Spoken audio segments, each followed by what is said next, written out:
ಇನ್ನು ಉಡುಪಿಯಲ್ಲಿ ಮಳೆಯ ಅಬ್ಬರ ಮುಂದುವರೆದಿದೆ. ಭಾರೀ ಮಳೆಗೆ ರಸ್ತೆ ಕಾಮಗಾರಿ ಸಂಪೂರ್ಣವಾಗಿ ಹದಗೆಟ್ಟಿದೆ. ಕಳೆದ 4-5 ದಿನದಿಂದಲೂ ಕೂಡ ಉಡುಪಿ ಜಿಲ್ಲೆಯಲ್ಲಿ ಭಾರೀ ಮಳೆ ಆಗ್ತಾ ಇದೆ. ಮಳೆಯಿಂದಾಗುವಂತಹ ಅನಾಹುತಗಳು ಒಂದೆರಡಲ್ಲ. ಅಂಥದರಲ್ಲಿ ರಸ್ತೆ ಕಾಮಗಾರಿ ಸಂಪೂರ್ಣವಾಗಿ ಹದಗೆಟ್ಟಿದೆ. ಕಾಪುವಿನ ಪಟ್ಲಬೈಲು ರಸ್ತೆಯಲ್ಲಿ ಒಂದು ರೀತಿ ಅವ್ಯವಸ್ಥೆಯೇ ಉಂಟಾಗಿದೆ. ಅಪೂರ್ಣ ಸೇತುವೆ ಕಾಮಗಾರಿಯಿಂದ ಅಲ್ಲಿನ ಜನ ಕಂಗಾಲಾಗಿದ್ದಾರೆ. ಆಮೆಗತಿಯಲ್ಲಿ ಸೇತುವೆ ಕಾಮಗಾರಿ ಸಾಗ್ತಾ ಇದೆ. ಮಳೆ ಆಗ್ತಾ ಇದ್ದಂತೆ ತುಂಬಿ ಹರಿತಾ ಇದೆ ನೀರು. ಹರಿಯುವ ನೀರಿಗೆ ಅಡ್ಡಲಾಗಿ ಗೋಡೆ ನಿರ್ಮಾಣ ಆಗಿದೆ. ಹೊಲ ಗದ್ದೆಗಳನ್ನೆಲ್ಲ ಕೆಸರು ನೀರು ಆವರಿಸಿದೆ. ನಿಧಾನಗತಿಯ ಕಾಮಗಾರಿ, ವಿಳಂಬ ಕಾಮಗಾರಿಯಿಂದಾಗಿ ಗ್ರಾಮಸ್ಥರ ಗೋಳು.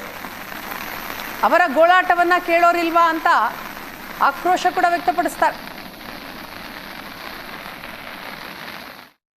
ಈ ಬಾರಿ ಅವಧಿಗೂ ಮುನ್ನ ಮಳೆ ಬಂದಿದೆ. ಬಿಟ್ಟು ಬಿಡದೆ ಮಳೆ ಕಾಡ್ತಾ ಇದೆ. ರೆಡ್ ಅಲರ್ಟ್ ಮಳೆ ಅಂದರೆ ಭಯಾನಕವಾಗಿರುತ್ತೆ. ರಾತ್ರಿ ಹಗಲು ಅಂತಿಲ್ಲ, ಎಡೆ ಬಿಡದೆ 24 ಗಂಟೆಗಳ ಕಾಲ ಸುರಿಯುವಂಥ ಮಳೆಯ ಒಂದು ಪರಿಣಾಮ ನಾವಿಲ್ಲಿ ನೋಡ್ತಾ ಇದ್ದೇವೆ. ಒಂದು ಕಾಮಗಾರಿ, ಭಾಳ ಮಹತ್ವದ ಕಾಮಗಾರಿ, ಬಜ್ಪೆಯನ್ನು ಸಂಪರ್ಕ ಮಾಡುವಂಥ, ಉಡುಪಿಗೆ ಅಂದರೆ ಬಜ್ಪೆ ಏರ್ಪೋರ್ಟನ್ನು ಸಂಪರ್ಕ ಮಾಡುವಂತಹ ರಾಜ್ಯ ಹೆದ್ದಾರಿ ಕಾಮಗಾರಿಯ ಅಂದರೆ ಪಟ್ಲದ ಪಟ್ಲಬೈಲು ಅನ್ನುವಲ್ಲಿ ಒಂದು ಕಿರು ಸೇತುವೆ ಕಾಮಗಾರಿ ಆಗ್ತಾ ಇದೆ. ಮಳೆಯಿಂದಾಗಿ ಏನೆಲ್ಲ ಅಧ್ವಾನಗಳಾಗಿದೆ ಅನ್ನೋದನ್ನು ನೀವಿಲ್ಲಿ ನೋಡಿದ್ರೆ ಗೊತ್ತಾಗುತ್ತೆ. ಜನಕ್ಕೆ ಓಡಾಟ ಮಾಡಲಿಕ್ಕೆ ಸಾಧ್ಯ ಇಲ್ಲದಂಥ ಪರಿಸ್ಥಿತಿ. ಏಪ್ರಿಲ್ ಮಧ್ಯಭಾಗದಲ್ಲಿ ಕೆಲಸ ಮಾಡಬೇಕು ಅನ್ನುವಂಥ ಸೂಚನೆ ಬರುತ್ತೆ. ಆ ನಂತರದಲ್ಲಿ ಒಂದಿಷ್ಟು ಆಮೆಗತಿಯಲ್ಲಿ ಕೆಲಸ ಸಾಗಿದ ಪರಿಣಾಮ ಈಗ ನಾವು ನೋಡ್ತಾ ಇದ್ದೇವೆ ಮಳೆ ಬರುವಾಗಲೇ ಕೆಲಸ ಮಾಡುವಂಥ ಒಂದು ಅನಿವಾರ್ಯತೆ ಬಂದೊದಗಿದೆ.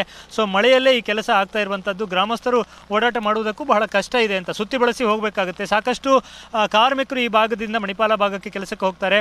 ಹಾಗೆ ಹೋಗುವವರು ಇರ್ಬೋದು. ಪ್ರತಿಯೊಂದಕ್ಕೂ ಕೂಡ ಈ ರಸ್ತೆಯ ಮೇಲೆ ಅವಲಂಬಿತವಾಗಿತ್ತು. ಈಗ 6-7 ಕಿಲೋಮೀಟರ್ ಸುತ್ತಿ ಬಳಸಿ ಹೋಗಬೇಕಾದಂಥ ಒಂದು ಅನಿವಾರ್ಯತೆ ಎದುರಾಗಿದೆ. ಎಡೆ ಬಿಡದೆ ಮಳೆ ಸುರಿತಾನೇ ಇದೆ. ಕೆಲಸ ಮಾಡುವುದಕ್ಕೂ ಸಾಧ್ಯ ಇಲ್ಲ ಅನ್ನುವಂಥ ಪರಿಸ್ಥಿತಿ. ಅವಧಿಗೂ ಮುನ್ನ ಬಂದಂಥ ಮಳೆಯ ಪರಿಣಾಮ ಇದು. ಒಂದು ಲೆಕ್ಕಾಚಾರ ಇರುತ್ತೆ, ಜೂನು ಮೊದಲ ವಾರದಲ್ಲಿ ಮಳೆ ವಿಪರೀತವಾಗಿ ಶುರು ಆಗ್ಬೋದು, ಅದರ ಮೊದಲಾಗಿ ಕಾಮಗಾರಿ ಮುಗಿಸ್ಬೋದು ಅನ್ನುವಂಥ ಒಂದು ಲೆಕ್ಕಾಚಾರ ಇರುತ್ತೆ. ಆದರೆ ಎಲ್ಲ ಲೆಕ್ಕಾಚಾರಗಳು ಇಲ್ಲಿ ಬುಡಮೇಲಾಗಿದೆ. ಏಪ್ರಿಲ್ ಮಧ್ಯಭಾಗದಲ್ಲಿ ಆರಂಭವಾದಂಥ ಕೆಲಸ ಆರಂಭದಲ್ಲಿ ಸ್ವಲ್ಪ ನಿರ್ಲಕ್ಷ್ಯವೂ ಆಯಿತು. ಆಸುಪಾಸಿನ ಜನ ಒಂದಿಷ್ಟು ಜಾಗವನ್ನು ಬಿಟ್ಟುಕೊಟ್ಟು ಮುಂಚೆ ಇದ್ದಂತಹ ಒಂದು 3.5 ಮೀಟರ್ ಅಗಲದ ರಸ್ತೆ ಬೇಡ, ಹೆಚ್ಚುವರಿಯಾಗಿ ಮತ್ತೆ 3.5 ಮೀಟರ್ ಬಿಟ್ಟುಕೊಟ್ಟು ಒಂದು 7 ಮೀಟರ್ ಉದ್ದದ ರಸ್ತೆಗೋಸ್ಕರ ಜಾಗವನ್ನು ಕೂಡ ಬಿಟ್ಟುಕೊಟ್ಟಿದ್ದಾರೆ. ಭಾಳ ವಿಶೇಷ ಮುತುವರ್ಜಿಯಲ್ಲಿ ಸರ್ಕಾರ ಮುತುವರ್ಜಿ ವಹಿಸಿ ಕಾಮಗಾರಿಯನ್ನು ಮಾಡಬೇಕಾಗಿತ್ತು. ಈಗ ಈ ಮಳೆಯಲ್ಲಿ, ಈಗ ನಾವು ಪಕ್ಕದ ಗದ್ದೆಯನ್ನು ನೋಡಿದ್ರೆ ಗೊತ್ತಾಗುತ್ತೆ, ಆ ಗದ್ದೆಯ ನೀರನ್ನು ಕೂಡ ಬ್ಲಾಕ್ ಮಾಡಿ ಈ ಕೆಲಸಕ್ಕೆ ಅನುವು ಮಾಡಿಕೊಡಲಾಗಿದೆ. ಇದರ ಪರಿಣಾಮ ಕೃಷಿಗೂ ಕೂಡ ಈ ಭಾಗದಲ್ಲಿ ಒಂದಿಷ್ಟು ತೊಂದರೆಗಳಾಗಿವೆ ಅನ್ನುವಂಥದ್ದು. ಸೊ ಗ್ರಾಮಸ್ಥರಿಗೆ ಇದರಿಂದ ತುಂಬ ತೊಂದರೆ ಆಗ್ತಾ ಇದೆ. ಕಾಪು ವಿಧಾನಸಭಾ ಕ್ಷೇತ್ರದ ಹಿರೇಬೆಟ್ಟು ಗ್ರಾಮದ ಪಟ್ಲಬೈಲು ಪರಿಸರದ ಒಂದು ಚಿತ್ರಣ ನಾವು ನೋಡ್ತಾ ಇರುವಂಥದ್ದು. ಸೊ ಮಳೆಯ ನಡುವೆಯೇ ಕೆಲಸ ಮಾಡಬೇಕಾದಂಥ ಒಂದು ಅನಿವಾರ್ಯತೆ. ಅಲ್ಲಿ ಹೆಚ್ಚುವರಿಯಾಗಿ ಬರುವ ನೀರನ್ನು ಪಂಪಿಂಗ್ ಮಾಡುವ ಮೂಲಕ ಹೊರಗೆ ಬಿಟ್ಟು ಆನಂತರ ಸಿಮೆಂಟನ್ನು ತುಂಬಿಸಿ ಈ ಸೇತುವೆ ಕಾಮಗಾರಿಯನ್ನು ಮಾಡಲಾಗ್ತಾ ಇದೆ. ಅದರ ನಡುವೆಯೂ ಕೂಡ ನೀರು ನಿಂತಿರುವಂಥದ್ದನ್ನು ಕೂಡ ನಾವು ಗಮನಿಸ್ಬೋದು. ಬಹಳ ಕಷ್ಟ ಇದೆ. ಟೆಕ್ನಿಕಲಿ ಈ ಕೆಲಸ ಮಾಡೋದು ಕೂಡ ಬಹಳ ಕಷ್ಟ ಇದೆ. ಬಗ್ಗೆ ಮತ್ತಷ್ಟು ಮಾಹಿತಿಗಳನ್ನು ಪಡ್ಕೊಳ್ಳೋಣ. ಸರ್, ಇದು ಮಳೆ ಬರ್ತಾ ಇದೆ, ಬಿಡ್ತಾ ಇಲ್ಲ, ಏನು ಪರಿಸ್ಥಿತಿ? ಕೆಲಸ ಭಾಳ ನಿಧಾನ ಆಯಿತಾ ಅಂತ? ಕೆಲಸ ನಿಧಾನ ಆಗಿದೆ ಸರ್. ಇಲ್ಲಿ ಕೆಲಸ ನಿಧಾನ ಆಗಿದೆ ಅಂದರೆ ಇಲ್ಲಿ ಸೇತುವೆ ಕಾಮಗಾರಿಯನ್ನು ವಹಿಸಿಕೊಂಡಂಥ ಗುತ್ತಿಗೆದಾರರು ಅವರು ಕೆಲಸ ಆರಂಭ ಮಾಡಿದ್ದಾರೆ ಏಪ್ರಿಲ್ 15ಕ್ಕೆ. ಆದರೆ ಈ ಕೆಲಸ ಮಾಡುವಾಗ 1 ಜನ 2 ಜನನನ್ನು ಹಿಡ್ಕೊಂಡು ಕೆಲಸ ಮಾಡಿದ್ದಾರೆ. ಅವರು ಪ್ರಥಮದಿಂದಲೇ ಒಂದು 4-5 ಜನ ಲೇಬರನ್ನು ಹಾಕಿ ಕೆಲಸ ಮಾಡ್ತಿದ್ರೆ ವೇಗವಾಗಿ ಆಗ್ತಿತ್ತು. ಹೌದು.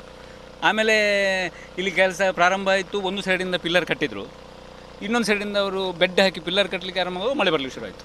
ಇಲ್ಲಿ ಈಗ ನಡ್ಕೊಂಡು ಹೋಗ್ಲಿಕ್ಕೆ ಕಷ್ಟ ಆಗ್ತಾ ಇದೆಯಲ್ಲ, ಇಲ್ಲಿಂದ ಹೋಗ್ಲಿಕ್ಕೆ ಆಗ್ತಾ ಇಲ್ಲ. ಈಗ ಶಾಲೆ ಸ್ಟಾರ್ಟ್ ಆಗ್ತದೆ, ಶಾಲೆ ಮಕ್ಕಳು ಈ ರೋಡಿನಲ್ಲೇ ಹೋಗಬೇಕು, ಹಾಗೆ ತುಂಬ ಪ್ರಾಬ್ಲಮ್ ಆಗ್ತಾ ಉಂಟು. ಪ್ರಾಯದವರಿಗೂ ಎಲ್ಲ ಭಾಳ ತೊಂದರೆ, ಭಾರಿ ಕಷ್ಟ ಆಗ್ತಾ ಉಂಟು. ಇದೆಲ್ಲ ಕೆಸರೆಲ್ಲ ಬಿದ್ದಿದೆ. ಈಗ ಇದು ಇನ್ನು ಹೋಗಬೇಕಾದ್ರೆ ಕೆಲವು ಟೈಮ್ ಬೇಕಾಗುತ್ತೆ. ಮತ್ತು ಗದ್ದೆಗಳಿಗೆಲ್ಲ ಮಣ್ಣೆಲ್ಲ ಸೈಡಲ್ಲಿ ಉಂಟು, ಅದೆಲ್ಲ ಗದ್ದೆಗೆ ಬಿದ್ದರೆ ಕೃಷಿ ಮಾಡಲಿಕ್ಕೆ ಭಾರಿ ಕಷ್ಟ ಉಂಟು. ಏನು ಅಂತ ಒತ್ತಾಯ ಮಾಡ್ತೀರಿ? ಆದಷ್ಟು ಬೇಗ ಶೀಘ್ರಗತಿಯಲ್ಲಿ ಕಾಮಗಾರಿಯನ್ನು ಪೂರ್ಣಗೊಳಿಸಬೇಕಂತ ಒತ್ತಾಯ ಮಾಡ್ತೇವೆ. ಉಡುಪಿಯಿಂದ ಕ್ಯಾಮರಾಮನ್ ಹರೀಶ್ ಜೊತೆಗೆ ಶಶಿಧರ್ ಮಾಸ್ತಿಬೈಲು, ಏಷ್ಯಾನೆಟ್ ಸುವರ್ಣ ನ್ಯೂಸ್.